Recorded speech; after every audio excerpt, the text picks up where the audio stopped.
కొన్ని బలహీనతలతో కొంతమంది పోరాడుతూ ఉంటారు. పోరాడి 4 రోజులు గట్టిగా ఉండి 5వ రోజు మళ్ళా పడతారు. మళ్ళా తిప్పుకొని లేచి మళ్ళీ 4 రోజులు కష్టపడి మళ్ళీ 5వ రోజు పడతారు, 3వ రోజు పడతారు, ఒక్కోసారి వారం రోజులుండి 8వ రోజు పడతారు.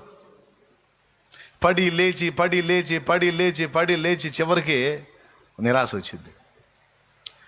ఆ నిరాశ ఇక అంధకారపు లోయ అన్నమాట. ఆ అంధకారపు లోయలోకి దిగిపోతారు. ఇక కళ్ళు కనపడు, ఏం అర్థం కాదు, ఇక వేస్ట్, ఇక ప్రయత్నమే వేస్ట్, నిలవలేం, వల్ల కావట్లేదని రాజీ పడేవాళ్ళు కొంతమంది అయితే, బాధపడేవాళ్ళు, కృంగిపోయేవాళ్ళు, కుమిలిపోయేవాళ్ళు, అటు లోకాన్ని గెలవలేక ఇటు దేవుని సంతోషపెట్టలేక 2 రకాలుగా నలిగిపోయి గాఢాంధకారపు లోయలోకి దిగిపోతారు. ఇట్లా ఒక్కొక్కళ్ళు ఒక్కొక్క విషయంలో, ఒక్కొక్కళ్ళు ఒక్కొక్క విధంగా దిగిపోతూ ఉంటారు. ఈ అనుభవం అనేది ప్రతి భక్తునికి తప్పనిసరిగా ఎదురయ్యిద్ది. ఇది వాక్యం చెప్తున్న సత్యం. దేవుణ్ణి ప్రేమించి సేవించి దేవునితో నడుస్తున్న భక్తులకు పచ్చిక బయళ్ళు, శాంతికర జలాలు, సేద తీర్చడాలే కాదు, కన్ను పొడుచుకున్న కనబడని గాఢాంధకారము కమ్మినటువంటి లోయ అనుభవాలు కూడా ఉంటాయి అనేది దేవుని వాక్యం చెప్తున్న సత్యం. ఈ గాఢాంధకారపు లోయ అనేటువంటి నిరాశ ఊబిలోనికి ఒకవేళ మనం అడుగు జారి దిగబడితే, అందులోనికి వెళితే మనకున్న ప్రమాదం ఏంటంటే విశ్వాసమును కోల్పోవుట, అవిశ్వాసం. అర్థమైందా? ఇంకొక రకంగా చెప్పాలంటే అది మన లోపలికి సగం బడ ప్రవేశించే మనకి లక్షణాలు వస్తాయి. డెంగ్యూ ఫీవర్ వచ్చిన వాటికి ప్లేట్లెట్స్ కౌంట్ తగ్గినట్టు. దేవునికి స్తోత్రం. ప్లేట్లెట్స్ కౌంట్ తగ్గిందంటే ఏం ఫీవర్ వచ్చినట్టు? డెంగ్యూ వచ్చినట్టు. టైం మార్చి టైం ఫీవర్ వస్తుందంటే ఏం వచ్చినట్టు? టైఫాయిడ్ వచ్చినట్టు. అంటే జ్వరం ప్రవేశించిన తర్వాత లక్షణాలు కనపడుతుంటాయి. ప్రవేశించక మునుపు కాదు, ఒళ్ళంతా తీవ్రమైన వేడితో కాలిపోతుందంటే ఏమొచ్చినట్టు? జ్వరం ప్రవేశించింది కనుకనే ఈ లక్షణాలు కనపడుతున్నాయి. నిరాశ, నిస్పృహ, కృంగుబాటు అనేవి ఎప్పుడు ఎంటర్ అవుతాయంటే, విశ్వాసం ఎప్పుడైతే సన్నగిల్లిద్దో, అవిశ్వాసం ఎప్పుడైతే మనలో మేల్కొంటుందో అప్పుడు ఈ లక్షణాలు కనపడతాయి. అర్థమైందా? పచ్చిక బయళ్ళు, శాంతికర జలాలు, ఇవన్నీ విశ్వాసపు ప్రయాణంలో కొన్నిసార్లు మనం ఊహించనివి మనకు ఎదురైనప్పుడు ఒక్కసారిగా అవిశ్వాసం ఆవరించిద్ది. మనకు తెలియకుండానే మన లోపలికి ఎంటర్ అయిపోయిద్ది. మనకు దేవుడు చేసిన కార్యాలన్నీ మర్చిపోతాం. దేవుడు చేసిన కార్యాలు, దేవుడి ద్వారా మనం వరుసగా పొందిన విజయాలు మర్చిపోతాం. మర్చిపోయి ఒక్కసారిగా ఇక ఏదో జరగబోతుంది, ఇక ఏదో అయిపోతుంది, ఏదో అయిపోబోతున్నాను, ఏదో మొత్తానికి మూడింది అని దేవుని అందేమో అవిశ్వాసం చూపి సైతానుగాడు తెచ్చిపెట్టిన నిరాశ పుణ్యమాని ఏదో జరగబోతుందని ఇక అపాయాలను మనం విశ్వసించటం మొదలు పెడతాం. ప్రభు ఏం చెప్పాడు? నీవు విశ్వసించున్నదే నీకు జరుగునది అన్నాడు. ఏమన్నాడు?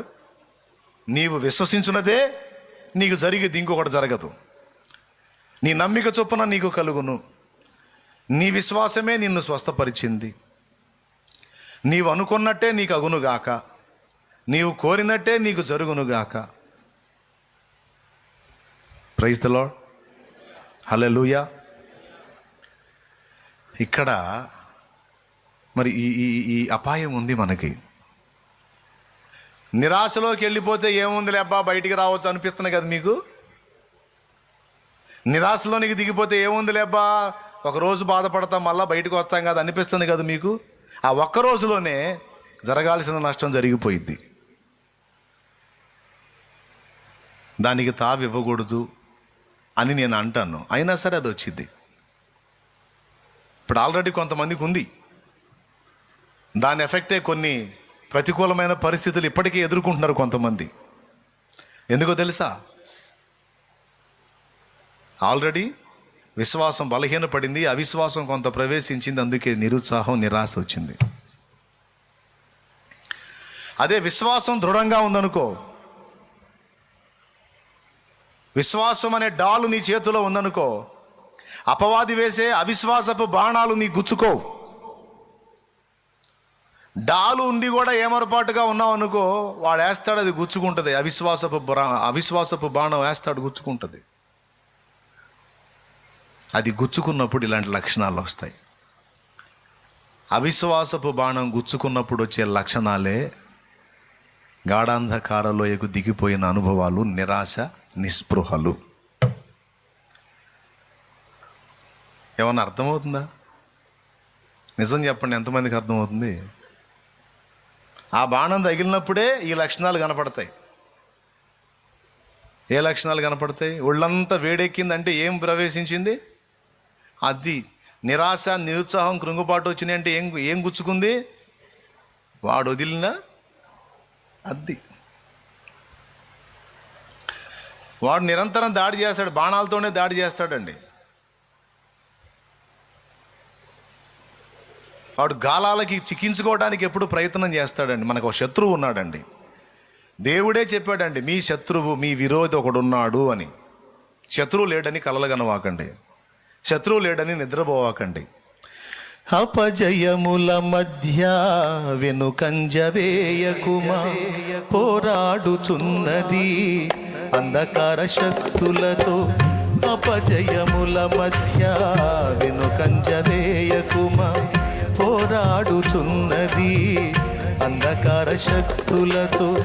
దేవుడిచ్చు సర్వాంగ కవచమును ధరించుకొని, ధూపార్తి చేబూని స్తుతియాగము చేయుచు, జయమే ఊపిరిగా గురి యొద్దకే సాగిపో. జయమే ఊపిరిగా గురి యొద్దకే సాగిపో. ప్రాణమా నాలో తొందర పడకుమా, ప్రాణమా నాలో తొందర పడకుమా. ఎందుకింక కన్నీరు, ఎందుక వేదన, ఎందుకింక కన్నీరు, ఎందుక వేదన. నీ దుఃఖ దినములన్నీ సమాప్తమైనవని తెలుసుకునే శ్రమా యేసయ్య మాటిది. పేతురుకు తగిలింది ఈ బాణం ఒకసారి. ఎవరికి? పేతురుకు తగిలింది ఈ బాణం ఒకసారి. ఎక్కడ తగిలిందో చెప్పగలరా? ఈ బాణం పేతురుకి ఎక్కడ తగిలిందో చెప్పగలరా? ఏ సన్నివేశంలో? నేల మీద కాదు, తిరిగి వల భుజాన్ని వేసుకొని ఖచ్చితంగా కాదు. చెప్తా ఎప్పుడు తగిలిందో తెలుసా ఈ బాణం? ఆ యేసు ఎవరో నేను ఎరగనని ముమ్మారు అబద్ధం ఆడాడు చూడు, తప్పు చేశాడు చూడు, తేడా పడ్డాడు చూడు, అప్పుడు తగిలింది. పేతురుకి అది గుచ్చుకున్నప్పుడు వినండి, దిగిపోయాడు. నిలుకయ్యని అగాధ దొంగ ఊబిలోనికి దిగిపోయాడు. వెలుపలికి పోయి సంతాపపడి ఏడ్చాడు, పశ్చాత్తాపడ్డాడు, బాధపడ్డాడు, తగనని మొత్తుకున్నాడు.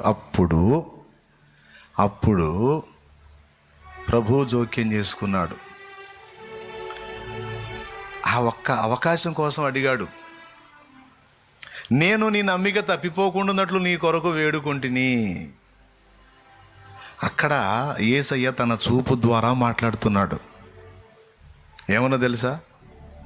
సీమోనో, సీమోనో, 3 సార్లు నన్ను ఎరగనని పచ్చి అబద్ధం ఆడిన సీమోనో, సీమోనో, ఇంకనూ నిన్ను ప్రేమించుచున్నాను.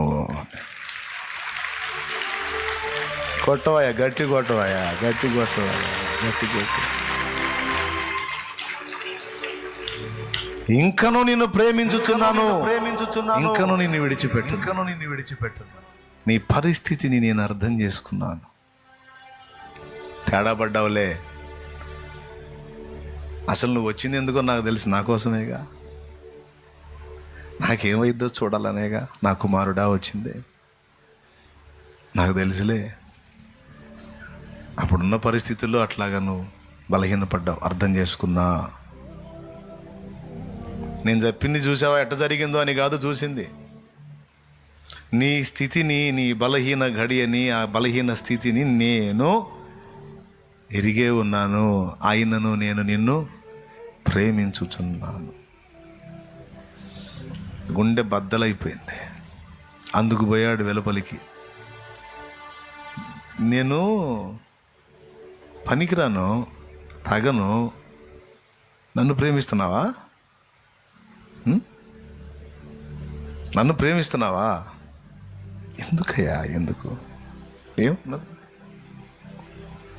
అపనమ్మకస్తుడైన వాడిని, నమ్మక ద్రోహిని ఎట్లా ప్రేమిస్తావు? నన్ను ఎలా ప్రేమిస్తావు? ఇంకా ప్రేమిస్తాను అని అంటున్నావు. అర్థం చేసుకున్నావా?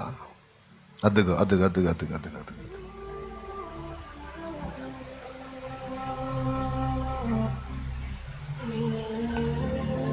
అబద్ధాలాడింది మూడోసారి. అది గుర్తు. అద్దుగో అద్దుగో అద్దుగో చూశాడు. చూడండి, అది అక్కడ మాట్లాడాడు కదా, నువ్వు నన్ను ఎరగనని 3 సార్లు అబద్ధం ఆడతావు, బొంకుతావు అని చెప్పాడు కదా. ఈ రాత్రి ఇలా జరిగిద్ది. సీమోను, నా కోసం ప్రాణం కాదు ఇవ్వటం, 3 సార్లు నన్ను ఎరగనని అబద్ధం ఆడతావు, ఆ తర్వాతే కూడా అది కదా ఆ మాట.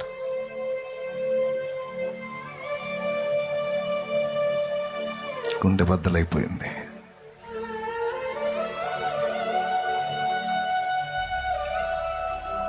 ఇక తట్టుకోలేకపోయాడు. ఆయన పలికాడంటే అంతే, జరిగి తీరాల్సిందే. అది 6, 100 ఏదైనా సరే యేసు పలికితే జరిగి తీరాల్సిందే. హల్లెలూయా, హల్లెలూయా. ఇప్పుడు రెండు దెబ్బల వల్ల ఆయన ఏడుపు, పేతురు ఏడుపు ఏంటంటే, 1 తన పొరపాటు, 2 యేసయ్య హృదయం. ఆ కళ్ళతోనే మాట్లాడాడు, ఐ లవ్ యూ, నేను ఇంకా నిన్ను ప్రేమిస్తానే ఉన్నాను. నిరుత్సాహపడవాకు నా కుమారుడా, నిరుత్సాహపడవాకు నా కుమారి, నేను నిన్ను ప్రేమిస్తా ఉన్నాను. నిన్ను అసహించుకోనులే, నిన్ను ఈసడించనులే, త్రోసివేయనులే, నిన్ను నా గుండెలుగా హత్తుకుంటాను. నేను ఇంకా నిన్ను ప్రేమిస్తానే ఉన్నాను. నా ప్రియమైన దేవుని బిడ్డలారా, ఎవరు ఏ స్థితిలో ఉండి దేవుని ముందుకు వచ్చారో ఈవేళ నాకు తెలియదు, కానీ నా తండ్రి నా హృదయంలో ఉంచిన మాటల్ని నేను మాట్లాడుతున్నాను. ఎవరు ఏ స్థితిలో ఉండి ఇక్కడికి వచ్చి కూర్చున్నారో ఈరోజు నాకు తెలియదు, కానీ పూర్తిగా ఆయన నాకు ఇచ్చిన మాటల్నే మీతో మాట్లాడుతున్నాను నేను. హల్లెలూయా, హల్లెలూయా. ఒక బలహీన వేళ నువ్వు దిగజారినప్పుడు వచ్చింది నిరాశ. ప్రతికూల పరిస్థితులు చుట్టుముట్టి నిన్ను ఊపిరి సలపనీయకుండా వేధిస్తున్నప్పుడు వచ్చింది నిరాశ. అయితే అలాంటి ఘట్టంలో కూడా అలాంటి ఎన్నో ఎదుర్కొని తిప్పుకొని ఈరోజు నిలబడ్డానికి కారణం ఏంటో తెలుసా? ఆయన నిన్ను ఆదరిస్తూ వచ్చాడు. ఆయన నీ తలకి, నీ మెడకి దండమును వేసి బంధించి ఎప్పటికప్పుడు నిన్ను బయటికి లాక్కుంటా ఉన్నాడు. లేకపోతే ఎప్పుడో అవుట్. నువ్వు నీకు ఎదురైనటువంటి ప్రతికూలతలకి ఎప్పుడో అవుట్. కేవలం ఆలోచించి చచ్చిపోయేదాన్ని. కేవలం ఆలోచించి చచ్చిపోయి ఉండేవాడు ఈ పాటికి. ఆ మెంటల్ ప్రెజర్కే తలనరాలు చిట్లి చచ్చిపోయేవాడు. కానీ చావలా, బతికే ఉన్నావు. ఆయన దండము నిన్ను ఆదరించి బయటికి లాగింది. లే, ఏమైంది? నేను లేనా? నేను ఉన్నవాడను.